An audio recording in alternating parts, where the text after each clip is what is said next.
Mobile કોના હાથમાં છે, બાળકના કે માતા પિતાના? સવાલ ભલે સરળ લાગે, પરંતુ જવાબ તમારા બાળકના વિકાસ સાથે જોડાયેલો છે. તાજેતરમાં એક અભ્યાસમાં ચોંકાવનારો દાવો સામે આવ્યો છે. માતા પિતા જો કલાકો સુધી ફોનમાં વ્યસ્ત રહે છે તો તેની સીધી અસર બાળકની ભાષા શીખવાની અને બોલવાની ક્ષમતા પર પડી શકે છે.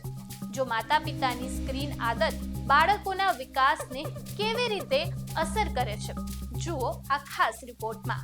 નમસ્કાર, હું છું પલક અને તમે જોઈ રહ્યા છો ન્યૂ ભારત ન્યૂઝ.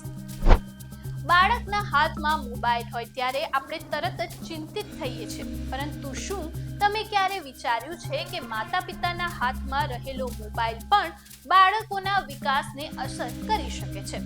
તાજા સંશોધન મુજબ માતા પિતા ફોનમાં વધુ વ્યસ્ત રહે ત્યારે બાળકો સાથે રોજિંદી વાતચીત ઘટી જાય છે. પરિણામે બાળક નવા શબ્દો સાંભળવા, સવાલોના જવાબ મેળવવા અને ભાષાનો ઉપયોગ શીખવાની તકો ગુમાવી શકે છે.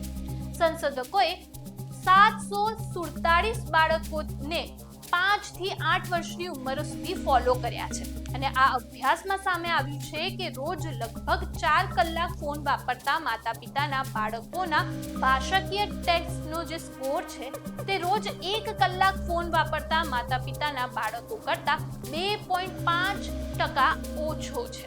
નિષ્ણાતોના મતે પરિવારનો વધુ પડતો સ્ક્રીન ટાઈમ બાળકો સાથે પુસ્તક વાંચવી, વાર્તા કહેવા અને વાતચીત કરવા જેવા મહત્વના સમયને બદલી શકે છે. બાળક શરૂઆતના વર્ષમાં વાતચીત અને માતા પિતાનું ધ્યાન તેના પર વિકાસ કરવું ખૂબ જ મહત્વનું છે. ઇંગ્લેન્ડની એક ગાઈડલાઈન મુજબ 4 થી 5 વર્ષના બાળકોનો સ્ક્રીન ટાઈમ દિવસમાં 1 કલાકથી વધુ ન હોવો જોઈએ. એટલે કે બાળકને મોબાઈલથી દૂર રાખવાની શરૂઆત કદાચ બાળકના હાથમાંથી ફોન છીનવીને નહીં, પરંતુ માતા પિતાએ પોતાનો ફોન થોડા સમય માટે દૂર મૂકવાથી થઈ શકે છે. બાળકોને શબ્દ, શાળા અને દુનિયાની સમજ આપવાની સૌથી પહેલી શાળા પોતાનું ઘર હોઈ શકે છે. એટલે બાળક સામે સ્ક્રીન કરતા સંવાદને વધુ મહત્વ આપવું જોઈએ.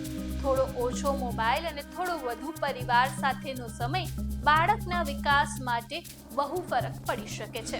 તમને આ માહિતી કેવી લાગી અમને કમેન્ટ સેક્શનમાં જરૂરથી જણાવજો અને આવી જ ઇન્ટરેસ્ટિંગ વસ્તુઓ માટે જોતા રહો ન્યૂ ભારત ન્યૂઝ. નમસ્કાર.